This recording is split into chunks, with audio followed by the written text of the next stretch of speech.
Practically, entire community is behind personal law board. Entire No, it is not, sir. No, it is not. कोई है ही नहीं. In the middle, Salman Chishti in the middle. Oh God, not this window. Of the community. In the middle. Respect of the community, you don't know. Mr. Goswami, you don't know. Yo, it is not gone. You keep him there. Now, 1 minute, please. You see, now we have a situation tonight where on my program I have, and this is the way it will be, this window, I have the chairman of the Chishti Foundation, Dargah Ajmer Sharif, Haji Syed Salman Chishti, Gaddi Nashin. And Nalin Kohli is with us. We'll stay with the window. He's a very nice man. Yeah. You are also a very nice man, sir. I know him. I also know him, very sir. genuine. Yes, sir, I also know him. Very genuine.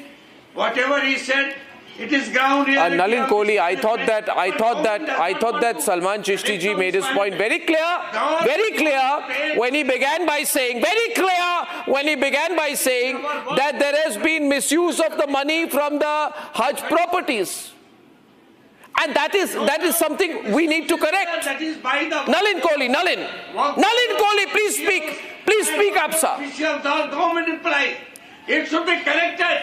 But this Louder, Nalin, audio on the Nalin side. And if Suleiman Saab,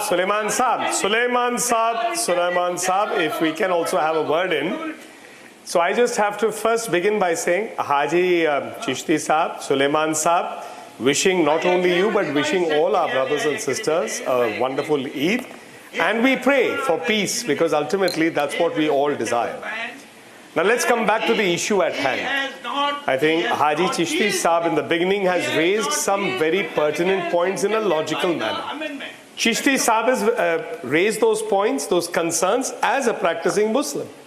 On the other hand, we have Suleiman Saab, who's very agitated and he's repeating the same points. So I would request Suleiman Saab to hold his horses and try to understand a few things from a legal perspective.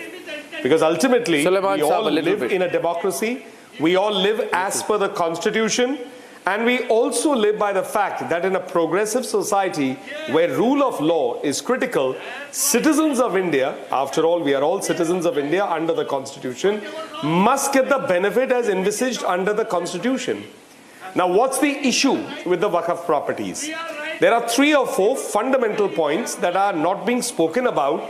And perhaps Suleiman Saab and the others who are opposed to it do not wish a debate to take place, do not wish others to know about the true position. First, this is not about taking over any mosque, about any graveyard, not at all. It's a lie. For those who are trying to spread falsehood and trying to create fear. This is about the management of the Waqf properties to ensure that the benefits go to those who deserve to get it. Suleiman Saab, ऐसे चिल्लाने से थोड़ी ना debate होगा साहब.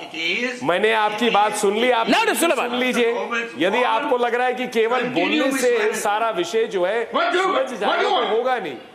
मुझे ये चिंता है कि that in your non-stop dialogue, not even a dialogue, one-sided comments, you are not allowing your own supporters to know the true condition, and perhaps are fearful that we may be pointing some logical points that you are concerned about. So let us go one by one.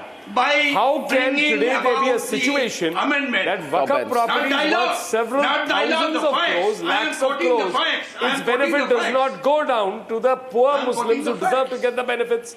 That's point number 1. Louder, Point number 2, should there be no use of technology?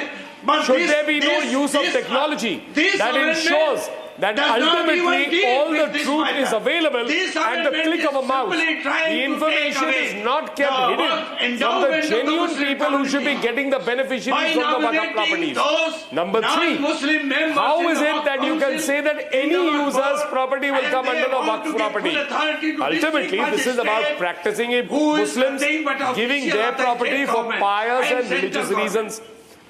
Can this be extended to a non-Muslim? It raises a question.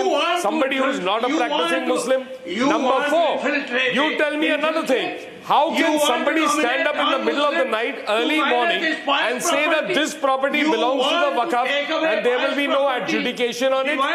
Can you say that the farmers of Karnataka who are tilling their land, serving the nations as Annadata, somebody turns up and says, I am issuing you a notice and I will take over your property because I say it's a Waqf property?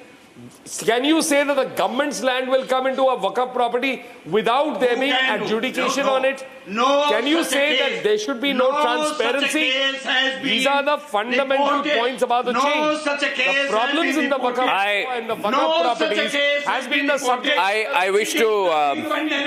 Which said that Muslims. Okay, I wish to intervene. Now you have a Nalin and Mohammad Suleimanji, between both of you gentlemen, I wish to intervene for a moment. Thank you so much. Yes. Thank you so much. And with respect to Haji Syed Salman Chishti ji, thank you. we are all sitting today to now. I have to go somewhere. No, don't go. I spare only 20 minutes. Sir, please wait I 1 spare minute. only 20 Sir, minutes spare for 5 more today. minutes. I spare only 20 Spare 5 minutes more. I clearly told. Because- I clearly told I will not. 5 I minutes. will not continue after 20 minutes. No, after 5 20 minutes. minutes is over, so I am putting. No, So 1 I am minute. putting. Don't Thank go you. away like this. Thank you, sir. Thank you. Okay. Now Haji Syed Salman Chishti ji, Important issue. I want to. I will get other representatives, sir. 3 minutes. Haji, no, he'll come back. He'll come back. We have a lot of other panelists, including the Kerala Catholic Bishops' Council. Salman Chishti ji, what is your view on the fact that the government wants to include Muslim women and bring in representation from Aga Khanis, Bohras, and some backward Muslim classes who are not represented in the Waqf bodies? And what is your view on the inclusion of non-Muslims? Despite the historical contributions of non-Muslims from the governance of the Waqf. Can I have your views, please, on that? First of all, I was told that this would be an interview, not a debate, so we agreed on that.